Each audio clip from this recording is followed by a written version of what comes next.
Mon ami m'a poussé dans les escaliers pour plaisanter, et maintenant je suis paralysé à partir de la taille. Mais cela ne m'empêchera pas de le poursuivre en justice, au civil et au pénal.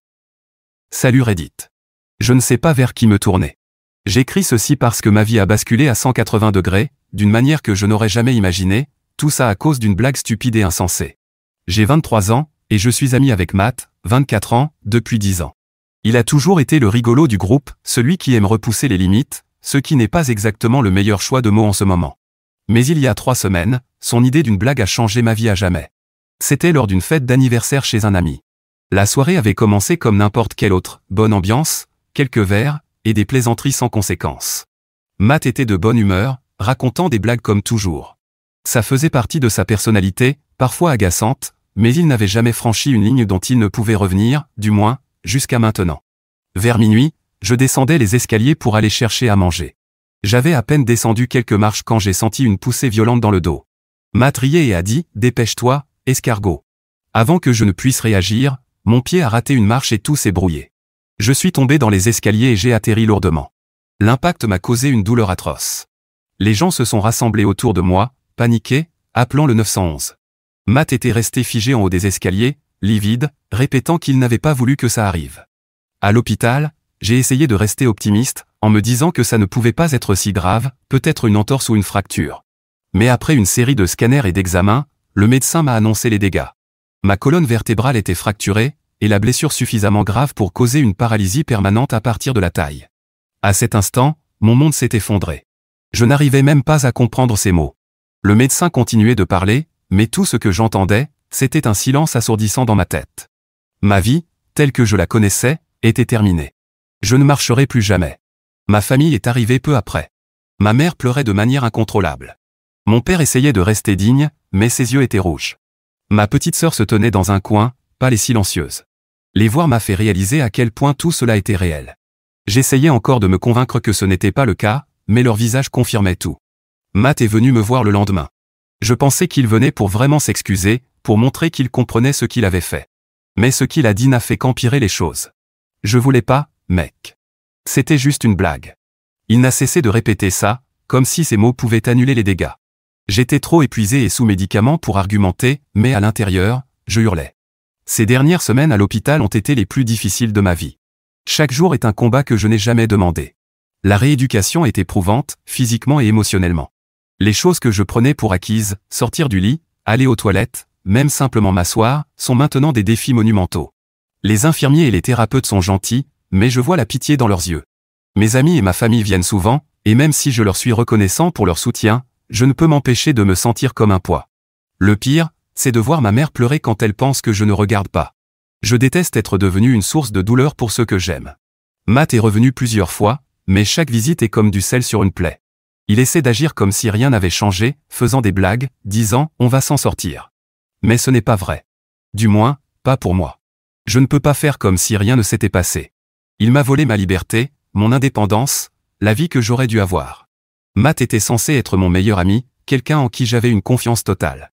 Au lieu de ça, ces actes irresponsables m'ont paralysé. Je ne cesse de repasser ce moment dans ma tête, me demandant pourquoi il a pensé que c'était acceptable de me pousser comme ça. Le rire qu'il espérait valait-il vraiment tout ça? Est-ce qu'il comprend seulement la gravité de ce qu'il a fait? Je suis en colère, contre lui, contre la situation, contre moi pour ne pas avoir été plus prudent. Mais plus que tout, je me sens perdu. Tout dans ma vie a changé. J'étais actif, indépendant, j'avais des projets. Maintenant, je ne sais même pas par où commencer pour me reconstruire. J'ai commencé à consulter un avocat. Il doit être tenu responsable de ce qu'il a fait. Ce n'était pas juste une blague qui a mal tourné, c'était de la négligence, et ça m'a coûté tout. J'explore mes options juridiques pour m'assurer qu'il fasse face aux conséquences de ses actes. En attendant, j'essaie de me concentrer sur l'adaptation à ma nouvelle réalité. Je le dois à moi-même et à ma famille de trouver un moyen d'avancer, même si ça semble impossible pour l'instant. Je ne sais même pas ce que je cherche ici, des conseils, du soutien, peut-être juste un endroit où me confier. Mise à jour 1. Depuis mon dernier message, beaucoup de choses se sont passées, et en même temps, j'ai l'impression que rien n'a changé. Chaque jour reste une lutte constante, et chaque instant me rappelle à quel point ma vie est différente maintenant. Certains jours, je me réveille prêt à affronter ce qui m'attend. Mais la plupart du temps, j'ai l'impression d'être coincé dans un cauchemar sans fin. Matt continue de venir, mais ses visites ne deviennent pas plus faciles. En fait, elles sont de plus en plus dures à supporter. La dernière fois qu'il est venu, il a apporté des snacks en disant « Je sais que tu adores ça », tout en brandissant un paquet de chips, comme s'il essayait de se faire pardonner avec des Doritos. Je l'ai juste regardé. Comment peut-il être aussi détaché de tout ça? On dirait qu'il ne réalise pas, ou ne veut pas réaliser, que sa stupide blague est la raison pour laquelle je suis en fauteuil roulant. À un moment, je n'ai plus pu me retenir. Je lui ai dit « Matt, est-ce que tu réalises vraiment ce que tu m'as fait? Tu comprends que c'est ça, ma vie maintenant, à cause de toi. » Il m'a regardé, livide, mais au lieu de s'excuser, il a dit « Je sais, ok? Je me blâme tous les jours pour ça. Mais franchement, je n'en ai pas l'impression. S'il comprenait vraiment, comment pourrait-il continuer à faire des blagues ou penser qu'un sachet de chips peut arranger les choses? Je lui ai dit que j'avais besoin qu'il arrête de venir pendant un moment. Je ne peux pas continuer à le voir et à ressentir ce mélange de rage et de tristesse. Il a simplement hoché la tête et est parti sans dire grand-chose d'autre. C'est la première fois que je l'ai vraiment vu avoir l'air de regretter, mais ça ne m'a pas soulagé pour autant.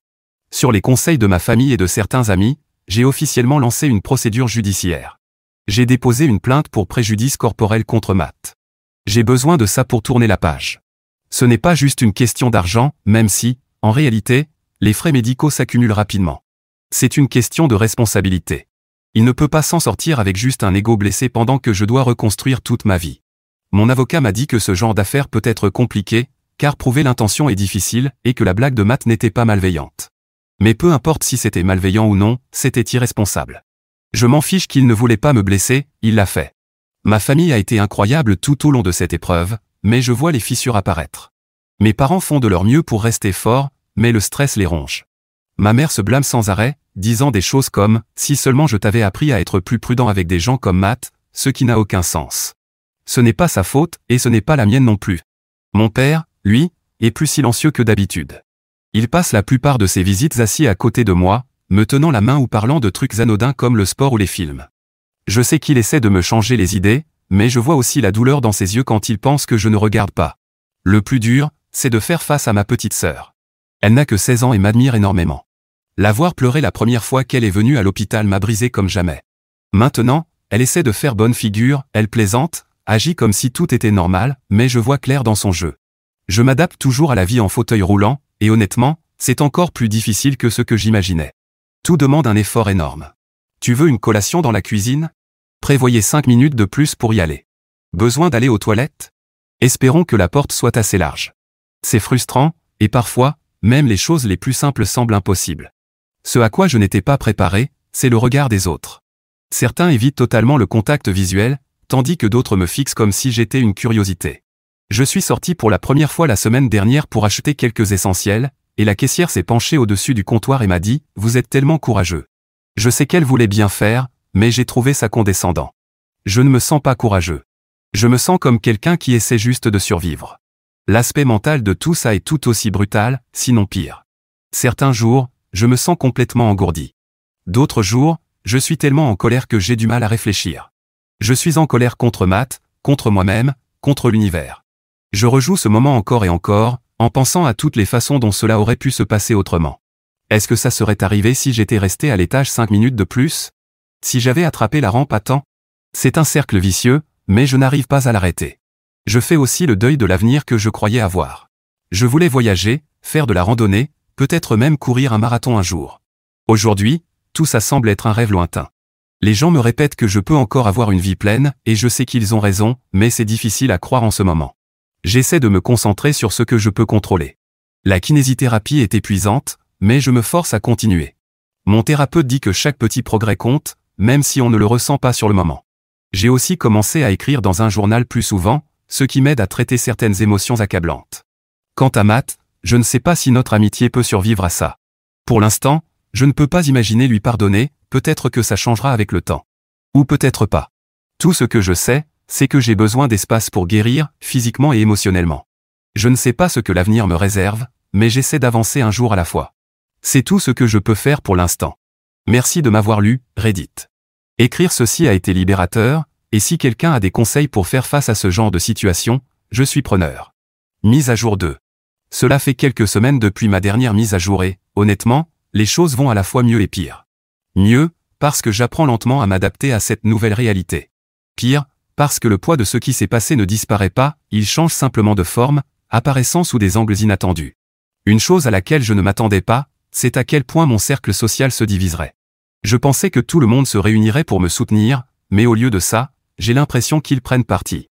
Certains amis pensent que j'exagère en intentant une action en justice contre Matt, tandis que d'autres estiment que je suis trop indulgent de ne pas l'avoir complètement rayé de ma vie. C'est épuisant de devoir sans cesse justifier mes décisions à des gens qui ne vivent pas ce cauchemar. Les plus frustrants sont ceux qui ont pris le parti de Matt. Ils disent des choses comme « c'était juste un accident » ou « il ne voulait pas te faire de mal », comme si ça effaçait les conséquences. Un ami a même eu l'audace, je ne sais pas pourquoi, de me dire que je devrais être reconnaissant que Matt ne se soit pas enfui après l'accident. Reconnaissant de quoi? De l'avoir vu rester figé en haut des escaliers alors que je me tordais de douleur? C'est fou comme certaines personnes tordent la réalité pour éviter de tenir quelqu'un responsable.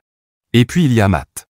Après que je lui ai demandé d'arrêter de venir, il a commencé à m'envoyer de longs messages. Un mélange d'excuses, de justifications, et une bonne dose de manipulation émotionnelle. Tu étais comme un frère pour moi, disait un message. J'ai l'impression d'avoir perdu une partie de moi-même. Je n'ai même pas pu répondre.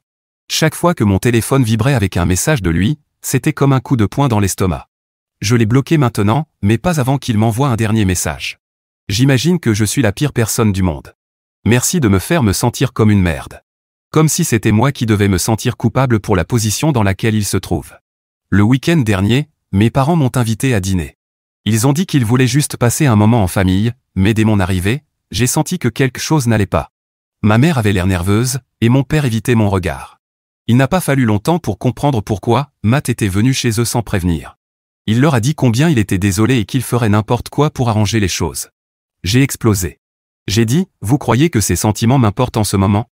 Il a détruit ma vie, papa. Ma vie. C'est moi qui dois me réveiller chaque jour et affronter ça, pas lui. Lui, il peut rentrer chez lui et continuer comme si de rien n'était.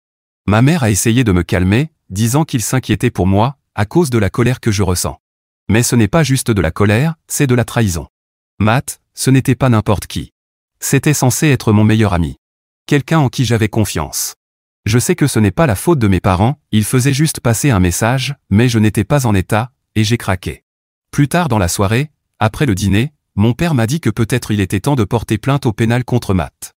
La plainte civile est une chose, j'en ai besoin pour les frais, mais peut-être que ce que Matt a fait mérite une autre forme de sanction, surtout puisqu'il ne semble pas comprendre la gravité de ses actes.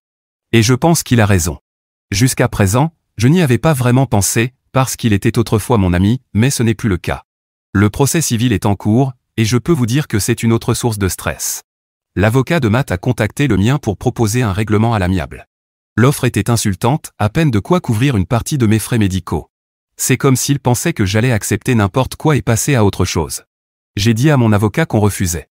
Le pire, c'est que Matt raconte sa propre version de l'histoire. J'ai appris par des amis communs qu'il dit aux gens que j'exagère pour obtenir de l'argent. Le même gars qui m'a poussé dans les escaliers joue maintenant la victime. L'audace de ce type me met hors de moi. Une amie commune, Sarah, l'a confronté. Elle m'a dit qu'il s'était mis sur la défensive et avait dit « c'était une blague ». Tout le monde sait que je ne voulais pas. Il est en train de ruiner ma vie à cause d'une erreur. Quand Sarah lui a demandé s'il avait même essayé de comprendre ce que je vis, il a juste haussé les épaules et dit « je ne sais pas ce qu'il veut de plus. Je veux qu'il assume.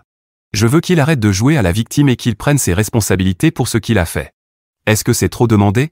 Comme si tout ça ne suffisait pas, j'ai eu une alerte médicale la semaine dernière. J'essayais de passer de mon fauteuil au lit, un exercice que je répète en rééducation. J'ai perdu l'équilibre et suis tombé violemment. La douleur a été instantanée, et pendant un moment, j'ai paniqué, pensant m'être blessé encore plus gravement. Heureusement, aucune fracture, mais cette chute a été un rappel brutal de ma vulnérabilité actuelle.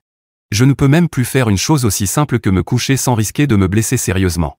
Ça m'a profondément secoué, et j'ai passé le reste de la nuit à pleurer, me sentant impuissant et anéanti. Ma mère est venue le lendemain et a essayé de me remonter le moral. Elle avait apporté un ragoût maison, mon préféré, et elle est restée des heures à discuter. Ça m'a fait du bien, mais ça n'a pas effacé la peur qui me ronge depuis la chute. Si c'est ça ma vie maintenant, comment je suis censé avancer? Malgré tout, j'essaie de me concentrer sur les petites victoires. J'ai terminé une séance de kiné complète sans craquer. J'ai commencé à utiliser une appli accessible pour découvrir de nouveaux loisirs comme la peinture ou la photographie. Ce n'est pas grand-chose, mais c'est déjà ça. J'ai aussi commencé à échanger avec d'autres personnes handicapées en ligne. Leurs témoignages ont quelque chose de réconfortant. S'ils peuvent réussir à mener une vie pleine, peut-être que moi aussi. Pour l'instant, j'en ai fini avec Matt. Je ne sais pas si je pourrai un jour lui pardonner, mais ce que je sais, c'est que je ne peux même pas envisager cette possibilité tant qu'il ne montre pas un vrai remords. Et pas juste pour ce que lui a vécu. Pour l'instant, je me concentre sur moi. J'apprends à vivre cette nouvelle réalité, un jour à la fois. Merci de m'avoir lu, Reddit. Vos commentaires et votre soutien signifient plus que je ne peux le dire. Si quelqu'un a des conseils pour gérer des relations comme celle-ci, ou juste pour vivre après un bouleversement aussi immense, je suis preneur. Mise à jour 3. Depuis ma dernière mise à jour, les choses sont devenues encore plus compliquées. J'ai l'impression que chaque fois que je commence à reprendre le contrôle de ce chaos, quelque chose d'autre surgit et me fait perdre l'équilibre. Matt essaie maintenant de sauver sa réputation de la manière la plus ridicule possible. J'ai appris par un autre ami commun, appelons-le Jake, que Matt prévoit un grand geste pour s'excuser auprès de moi. Jake ne voulait pas me donner tous les détails, mais d'après ce que j'ai compris, cela implique des excuses publiques lors d'une fête à venir, où beaucoup de nos amis communs seront présents. Au début, j'ai cru que c'était une blague. Je veux dire, qui fait ça? Mais plus j'y pense, plus je suis en colère. Ce n'est pas un film où tout s'arrange grâce à un discours émouvant devant une foule. Ma vie n'est pas un scénario qu'il peut réécrire pour se donner le beau rôle. S'il avait vraiment voulu s'excuser, il aurait pu le faire il y a des semaines, en privé et sans tout ce théâtre. Ça ressemble juste à une autre façon de ramener tout à lui. Jake m'a demandé si j'étais d'accord avec ça, et j'ai dit non. Je ne veux pas faire partie de l'arc de rédemption de Matt, mais connaissant le personnage, il va probablement le faire quand même. Il y a quelque chose dont je n'ai pas beaucoup parlé, c'est la façon dont tout cela affecte ma famille. Ma mère fait tout son possible pour être présente et me soutenir, mais je vois bien que ça lui pèse. Elle a toujours été le pilier émotionnel de notre famille, celle qui tient tout ensemble. Mais maintenant, je la vois fatiguée en permanence, comme si elle portait un poids invisible qui s'alourdit chaque jour. Mon père est plus silencieux que jamais. Il n'a jamais été très bavard, mais ces derniers temps, c'est comme s'il m'évitait complètement. La semaine dernière, je l'ai surpris dans la cuisine, en train de regarder une vieille photo de famille. Quand il m'a vu, il l'a vite reposée et m'a dit qu'il devait faire des courses. Je n'ai pas insisté, mais ça m'a blessé. Je pense qu'il se sent coupable, comme s'il aurait pu faire quelque chose pour me protéger, même si rien de tout ça n'est de sa faute. Et puis il y a ma sœur. Elle essaie vraiment de rester positive quand elle est avec moi, mais je sais qu'elle a du mal. Hier soir, pendant leur visite, elle est entrée dans ma chambre et s'est assise au bord de mon lit sans dire un mot. Quand je lui ai demandé ce qui n'allait pas, elle a juste secoué la tête et dit « Rien, je voulais juste être là ». Je n'ai pas creusé, mais le silence entre nous était lourd. C'est comme si elle ne savait pas comment gérer le fait de me voir dans cet état, et honnêtement, je ne peux pas lui en vouloir. Moi non plus, je ne sais pas comment gérer tout ça. Concernant le procès, les choses deviennent encore plus tordues. L'avocat de Matt a commencé à utiliser des tactiques douteuses, essayant de me faire passer pour quelqu'un qui exagère un accident. Ils ont même ressorti des histoires sans rapport datant de plusieurs années, comme cette fois où je me suis cassé le bras en tombant pendant de l'escalade, pour soutenir que j'ai toujours été sujette aux accidents. C'est absurde, et mon avocat est confiant que ça ne tiendra pas devant le tribunal, mais je le vis comme une attaque personnelle. Le pire? Ce n'est pas juste que Matt laisse faire, il participe activement. J'ai appris qu'il avait soumis une déclaration affirmant que j'étais déjà en train de perdre l'équilibre quand il m'a poussé, comme si ça justifiait ce qu'il a fait. Ce n'est plus une question d'assumer ou non ses responsabilités, il s'agit maintenant de me discréditer pour se sauver. C'est un sentiment étrange, comme si je faisais le deuil de deux choses à la fois, ma mobilité physique, et l'amitié que je croyais réelle. Au milieu de tout ce chaos, il y a eu un point lumineux inattendu. Lors d'une séance de kiné la semaine dernière, j'ai rencontré quelqu'un qui a vécu une expérience similaire. Elle s'appelle Megan, et elle a eu un accident de voiture il y a 2 ans qui l'a laissée en fauteuil roulant. Elle est bien plus avancée dans sa récupération, et la voir si confiante et indépendante m'a donné une lueur d'espoir que je ne savais même pas chercher. On a commencé à discuter, et elle a été une immense source de réconfort. Elle m'a raconté à quel point elle avait souffert au début, comment elle pensait que sa vie était finie, mais qu'elle avait fini par retrouver un nouveau sens à tout ça. Entendre son histoire m'a fait réaliser que peut-être, il y a encore un avenir pour moi, même si ce n'est pas celui que j'avais imaginé. Elle m'a aussi donné un conseil très concret, célébrer les petites victoires. Chaque petit truc que tu arrives à faire, même si ça paraît insignifiant, est un pas en avant. Ne sous-estime jamais ces victoires. Ça m'est resté. J'ai même commencé à tenir une liste de petites victoires, comme réussir à me mettre au lit sans aide ou terminer une séance de kiné sans me sentir complètement vidé. Ce sont de petites choses, mais elles comptent. Megan m'a aussi parlé d'un programme local de sports adaptés. Elle m'a dit que ça avait changé sa vie, que ça l'aidait à rester active et à faire partie d'une communauté. J'envisage d'essayer. L'idée de refaire du sport m'excite autant qu'elle me terrifie, mais peut-être que c'est exactement ce dont j'ai besoin pour me rappeler que je suis encore capable de plus que je ne le crois. Quant à Matt, la tension monte et j'ai l'impression qu'on approche du point de rupture. Entre ses excuses publiques prévues à cette fête et les manigances de son avocat, je sens qu'un événement majeur approche. Je ne sais pas si ce sera moi qui vais craquer et l'affronter, un rebondissement inattendu dans le procès, ou toute autre chose, mais je sens la tempête arriver, et je m'y prépare. J'ai aussi porté plainte au pénal cette semaine, et cette procédure va elle aussi suivre son cours. Mais vu comment se passe déjà le procès civil, je sens que ça va être encore une autre épreuve infernale. Merci à tous ceux qui me soutiennent ici sur Reddit. Votre présence compte plus que je ne saurais le dire. Je vous donnerai des nouvelles bientôt, j'espère avec de vrais progrès. Mise à jour 4. Le chemin a été long et difficile depuis que tout a commencé, mais je crois que je suis enfin prête à tourner la page. Beaucoup de choses se sont passées depuis ma dernière mise à jour. Et même si tout n'est pas parfait, et ne le sera probablement jamais, j'ai l'impression d'avoir enfin trouvé un peu de paix, ou du moins le début. Commençons par ce que beaucoup d'entre vous attendaient, le grand geste de Matt. Fidèle à lui-même, il a bel et bien fait ses excuses publiques lors de cette fameuse fête, malgré le fait que j'avais clairement dit que je ne voulais pas y être mêlé. Un ami commun a filmé la scène et m'a envoyé la vidéo, même si je ne l'avais pas demandé.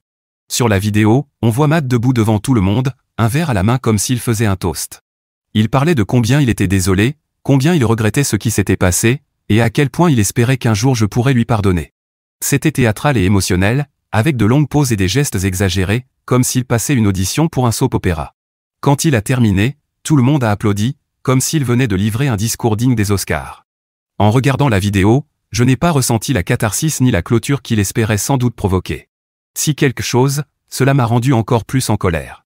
Il était là, à se faire passer pour une victime pleine de remords devant un public, alors qu'en coulisses, son avocat continue d'essayer de me faire passer pour une menteuse. Le décalage est tout simplement sidérant. Mais vous savez quoi? Je n'ai pas laissé ça m'atteindre. Je n'ai pas répondu, je ne me suis pas engagé, je ne lui ai pas donné la satisfaction de savoir ce que je ressentais. À la place, je me suis concentré sur ce qui compte vraiment, moi.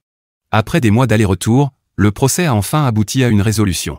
L'avocat de Matt a proposé un règlement à l'amiable, et après quelques négociations, nous sommes tombés d'accord sur une somme qui couvrait mes frais médicaux, ma thérapie, et quelques dommages supplémentaires. Ce n'était pas autant que ce que j'espérais, mais c'était suffisant pour me donner un peu de répit et m'épargner le stress d'un procès.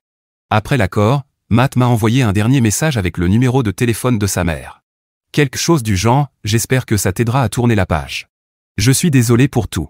Je pense que c'est juste de te verser cette somme, mais s'il te plaît, ne ruine pas ma vie avec les accusations criminelles. Je n'ai pas répondu. Il n'y avait plus rien à dire.